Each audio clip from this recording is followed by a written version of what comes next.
オンライン、いい人もいれば悪い人もいます。ご注意いただければと思います。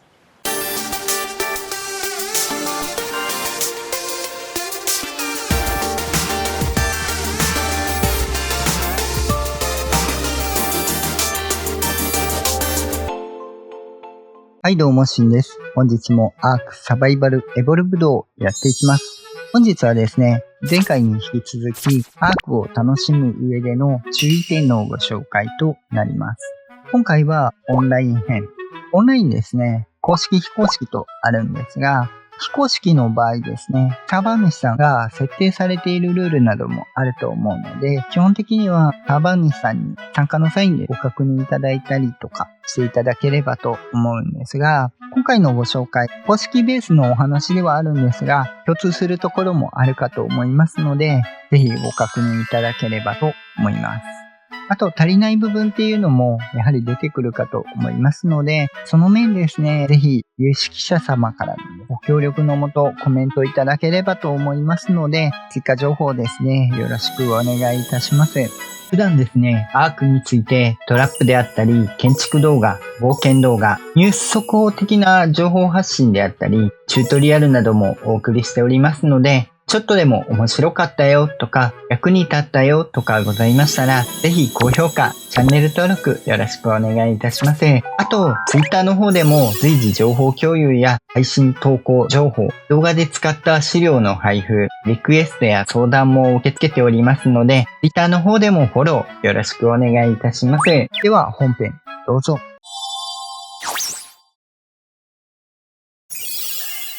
ではですね、まず、ローカルとオンラインの違いについてご紹介していきます。以前ですね、ローカルに関してスタートする場合ですね、このようにサーバーを立てるところからスタートになりますので、初心者の方でもですね、難しいというところがあるというご紹介もしました。ローカルで立てた場合に関しては、サバイバーやマップデータ、恐竜データなどに関してもですね、すべてご自身のパソコンであったり、本体に保存されているものになってきますので、バックアップを取ったりすることはできます。ただ、オンラインの場合に関してはですね、データがそれぞれサーバー主さんが持っていることになりますので、特に公式とかだとですね、すごい人数にもなっておりますので、現実的にバックアップからですね、キャラクターを復帰したりとかすることは難しい部分になります。全部を一つ一つ対応するっていうのはやはり難しいので、それぞれ自分で自分のデータであったりとかですね、消えないようにご注意いただくという部分が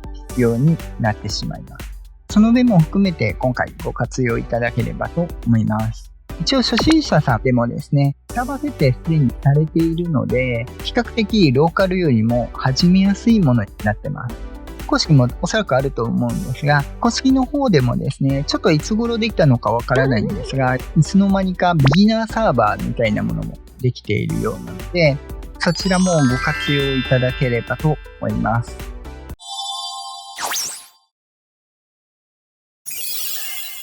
簡単にこの画面ですね、ご紹介だけしておきますと、マップのところで各マップですね、やりたいマップを選べるようになってます。相当かけれる状態ですね。ゲームモードのところで PVP、PVE と選べるようになってます。PVE にしていただければ PVE だけが出てくる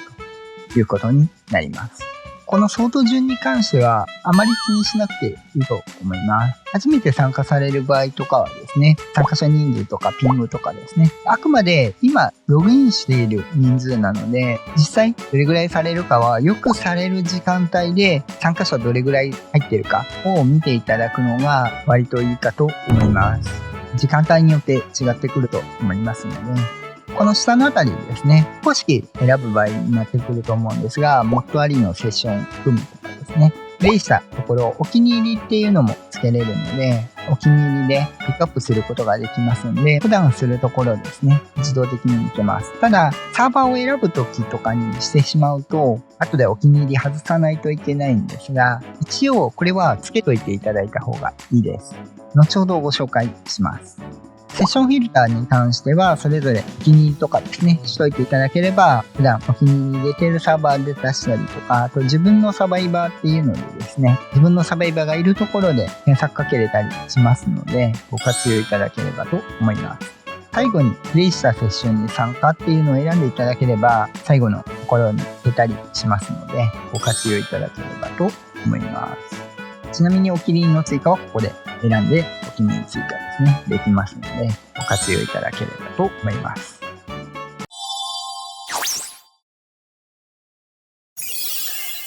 ではですね、まずマナーについてご紹介していこうかと思います。オンラインの場合、人と接する部分になりますので、PVP の場合はですね、特にないようなもんなんですが、PVE に関してはですね、人と人との関わりが多くなってくるかと思いますので、その面含めてですね、ご注意いただければと思います。基本ベースは迷惑になることをしないっていうところになるんですけども、やられて嫌なことはしないとかですね、一般的な現実世界と同じ部分にもありますので、ゲームだからといって何でもしていいわけでもないのでね、このあたりは PV でされる場合はですね、ご注意いただければと思います。では一般的な部分としてダイジェストでお送りします。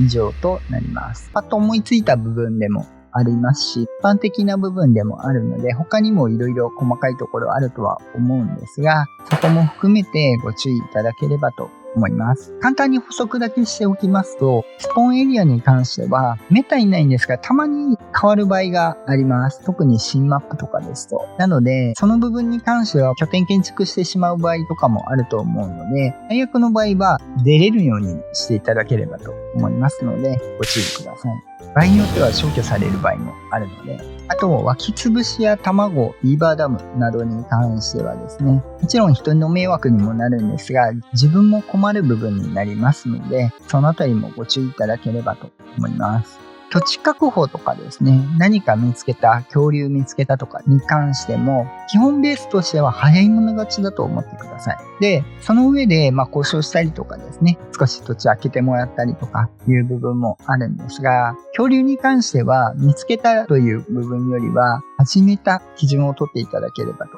思います。手渡しとかは他の人が手出せないようになってたりするんですけど、昏睡とかに関してはですね、途中で邪魔したりとかそういったこともできなくはないんですけど、基本的にですね、誰かやってるんであれば諦めてください。見つけて取りに帰って来たら誰かやってたみたいな部分はあると思うんですが、そこは取り掛かった人が早い者勝ちだと思っていただければと思います。変な争いにならないようにですね、注意いただければと思います。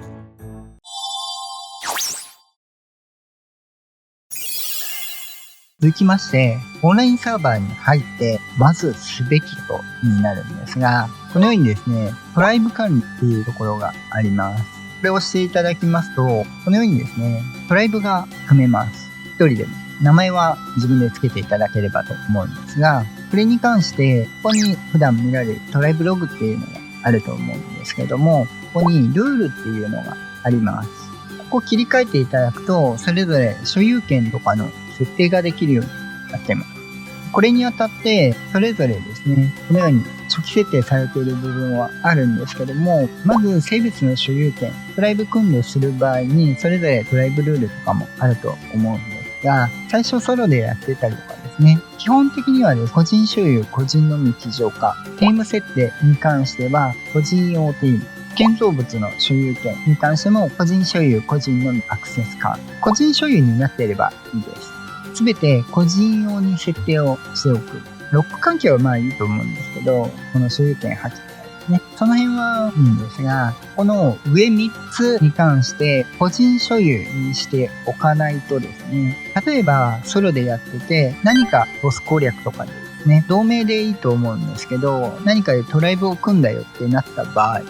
移るにしても招くにしてもですね、自分のものにトライブ所有になっている場合は、自分のグループを抜けてその人のグループに入ることになると、アクセスができなくなります。ここ個人用にしておくと自分のものになっているので、ドライブ間移動したとしても自分のものとして扱われます。これが違いになってきます。人のドライブに入る場合は、ここの設定がどうなっているかっていうところも注意していただく必要がありまして、場合によってはですね、自分で今まで積み上げてきたものを全て失う可能性がありますので、トライブルールですね。まず入った時に関しては、ここの変更をしておくことをお勧めします。これは後々誰かとトライブ組んだ時もですね、それまでのがなくなったりするので、入った時にまず組んでいただくっていうのは必要になります。あとはトライブ間で何人かで組んだ時ですね、トライブ間で決めていただいたりすればいいとは思うんですが、まずはここをご注意いただければと思います。あとはたまにこういうのでですね、根こそぎ持ってかれたりとかする場合もありますので、オンラインいい人もいれば悪い人もいます。ご注意いただければと思います。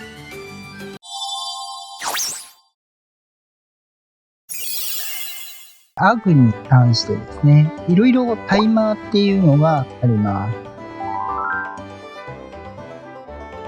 こちらですね、転送に関してこのようにタイマーが発生します。以前バグラグの方でご紹介しているんですが、詳しい話は抜きますが、マップ上もしくはどこか倉庫から漂流からとかですね、アイテムを移動した場合にクールタイムが発生します。何もない場合はデータをこのようにアップロードできまして、24時間サーバー上にアップロードしておけるということになります。これを受け取りますと、このようにタイマーが発生します。このタイマーに関してはですね、基本的に全部共通になります。先のもの、後のものですね。同じタイマーになっていると思うんですが、アイテムごとではなくて、一回このタイマーが発生した場合ですね、タイマーごとになってます。おそらく15分ごとだったと思うんですが、1個だけとりあえず持っておいて、時間に合わせて一気に持ってしまうっていうのもできるんですけども、これがあると移すことができません。準備ができてないということになりますので、このクールタイムはご注意いただければと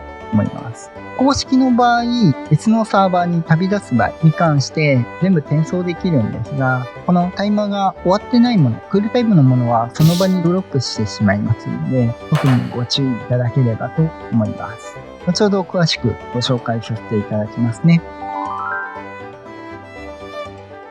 あともう一つですね、このように建築タイマーというのがあります。オフライン時ですね、ダメージは無効になるようになっているんですが、各建築に対してですね、このような建築タイマーが存在します。このタイマーを切れるまでにですね、自分のサバイバーで読み込みをしないと拠点が崩壊します。一応ですね、1週間に1回は最低限読み込まないとですね、拠点が消えてしまいますので、ご注意いただければと思います。あとですね、アーティファクトやボスに関してもクールタイムがありますので、そこも早い者勝ちの部分はあるんですが、アイスバームクイーンとかですね、あとタイタンとかに関してもクールタイム存在しておりますので、いつ辺もご注意いただければと思います。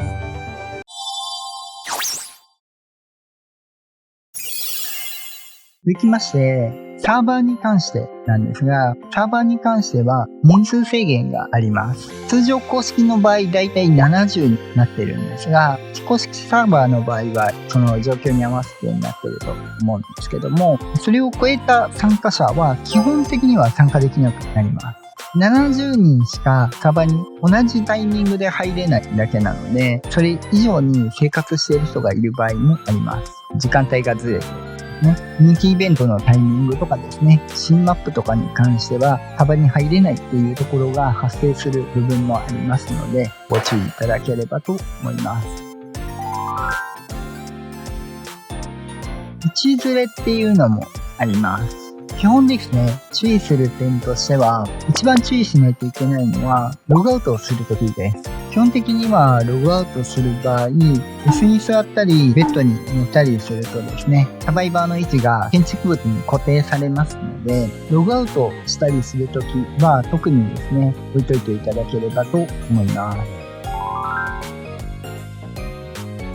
あと、ロールバックに関してですね、ロールバックに関してはいろんな部分が出てしまうので、今回はちょっと細かいところは抜きますが、簡単に言うと時間が戻ってしまう場合があります。セーブ上ですね。場合によっては結構巻き戻ったりする場合もあるので、例えば刷り込みをしたりとか、餌を入れたりとかして、すぐ抜けるとですね、ロールバックをしていて、それがなかったことになっている場合などもあります。なので、何か重要な点をもした場合、刷り込み、あと距離直したり出したりっていうところで、結構時間切りにしてしまうと、ロールバックでですね、なかったことになって、刷り込みができてなかったり、餌が入れれずにですね、ラッシュしてしまったりとかいう部分もブリーディング上あったりもするので、ご注意いただければと思います。基本的にブリーディングの範囲が多いかと思うんですが、そういったのがあるよっていうのもご注意いただければと思います。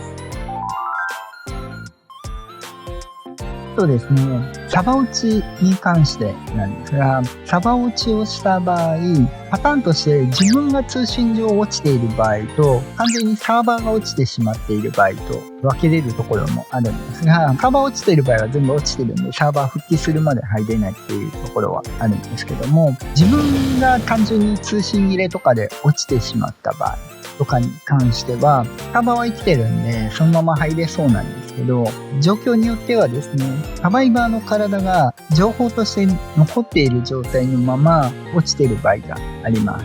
その場合は、おおむね15分ぐらいは入れない場合があります。まだそこにサバイバーが存在している、自分が存在している状態で落ちている場合がありますので、ログアウトできてない状態になっている可能性があります。その場合はちょっと時間を空けないといけないので、だいたい5分ぐらいとかでいける場合が多いと思うんですが、時間を空けて入っていただく必要があります。サーバーのメンテナンスという部分があるんですけども、これもいくつか細かく言うとあるんですけども、内容によってですね、メンテナンス上で再読み込みした場合に、マスが再生成される場合があります。その場合なんですけども、拠点を作る上で、プラットフォームは問題ないと思うんですが、大地で作った場合などに関しては、例えばこういう木を破壊してここに建てるとか、岩を破壊してここに建てるとかする場合に、通常は湧き潰しになっているので、再生成されずに普通に拠点に立ってるんですが、サーバーを再生成した場合ですね、湧き潰し関係なくそこにあるので、そこに関してはですね、1回だけ湧く場合があります。もちろん恐竜とかサバイバーがいればそこに埋まってしまう状態になるので、拠点がリソースで完全に埋まることはないと思うんですけども、埋まってしまう場合っていうのも出てきますので、ご注意いただければと思います。注意しようがないんですけど、またちょっと壊さないといけないみたいに出てきますんで、そういうのもあるんだよっていうところだけご認識いただければと思います。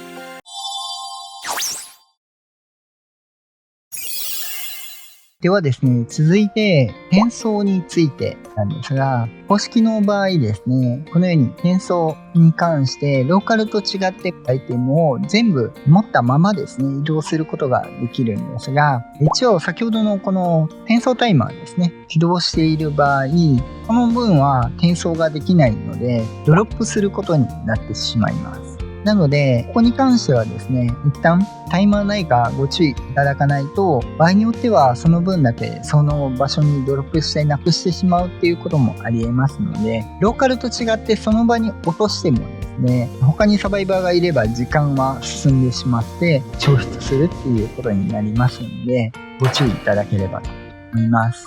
あとサーバー転送に関してもですね、ローカルと違って直接どのサーバーに移るかを選んで転送することになりますので、どこにサバイバーを移動させたかをですね、覚えておかないと、転送中に落ちた場合にサバイバーがどこに今データとしてあるのかがわからなくなる場合があります。割とですね、この自動にお気に入りするとかであれば、お気に入りのところに出てくるんで、わかる部分と、今ですね、自分のサバイバーがいる相当をかけたりとか、最終プレイのセッションとかですね、っていう部分もあるので、だいぶその辺のロストはなくなってきてるとは思うんですが、一応どこにサバイバー転送したかを控えといていただいた方が安全です。この名前ですね。後でソートかけて見ることはできますんで。でないと、サバイバーがロストしてないんですけど、どこに行ったかわからなくなって探せなくなる場合が出てくる可能性があるので、自分のサバイバーで今見れるので、比較的わかるかとは思うんですが、一応ご注意いただければと思います。とですね、イベント中の転送とかですね、サーバーの重たいところ、エクスティンクションであったり、アベレーションであったり、ジェネシスであったり、サーバーが重いところ、あと特にイベント中、倍率が上がっている間ですね、結構エラーが起こりやすくなってますので、極力サーバー転送、サバイバーの転送は控えていただいた方がいいです。キャラロストする可能性が多々あります。ものすごくあります。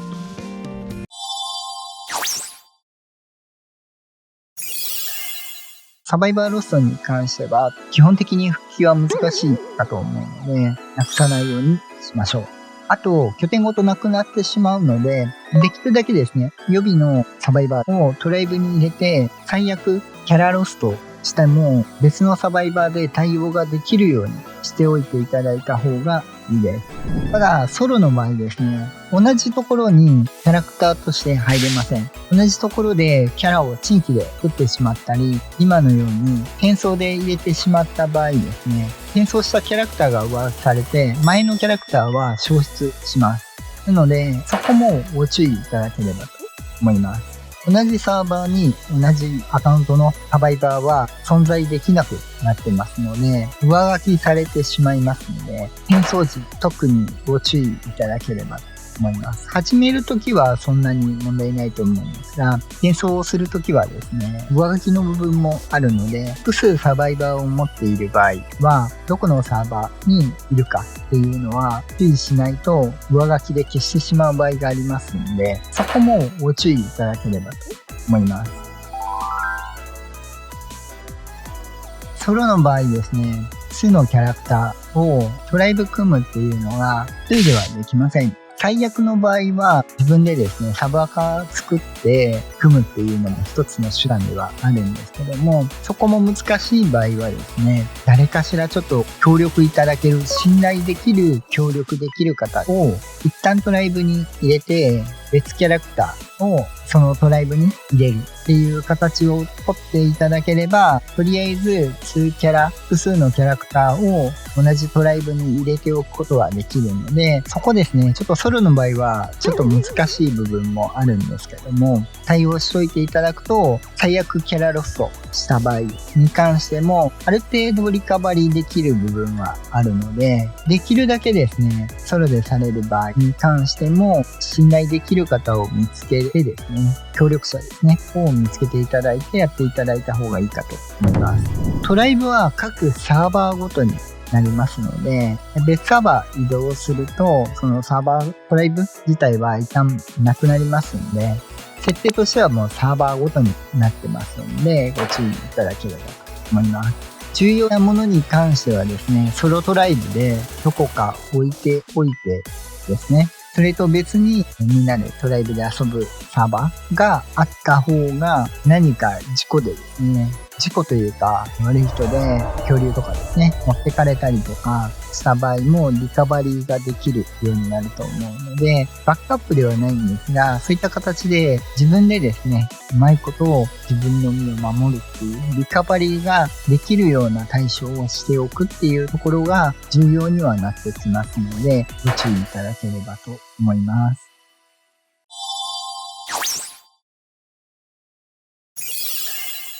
いたずらの面ですね。総称していたずらとしておきますが、サバイバーですね、公式でもいい人もいっぱいいるんですが、現実世界も一緒ですけど、いい人もいれば悪い人もいます。夢どころでいくとですね、まずオンオフ系のものって自分以外でも買われたりします。関係ないサバイバー、第三者がオンオフしたりとかできたりするので、よくあるのは発電機オンオフ繰り返してガソリンを無駄に消費させるとかね。その辺何があれなのかよくわかんないんですけど、昔からありますね、そういうのはね。あと MPK っていうのもありまして、アークで言うと PVE の場合はもちろん自分の恐竜に関しては他のトライブの恐竜であったり拠点に攻撃は通らないんですけども、野生恐竜を引っ張ってきてですね、他の拠点にけしかけてみたりっていうのはできます。例えばギガノトとかですね、アルファとか汚染恐竜とか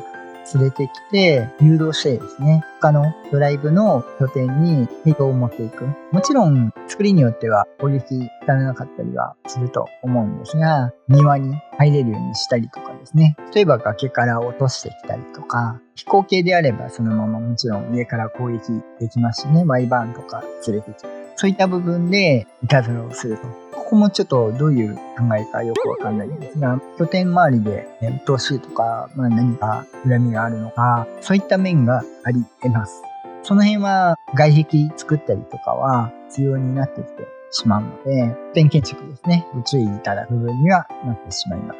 外壁建てるときはですね、建築数の兼ね合いからですね、巨大門を使っていただいた方が、建築上限に行くような建物をする場合はいいかと思います。あまり大きくない拠点であれば、外壁もおしゃれにしていただければと思いますので、そこもご注意いただければと思います。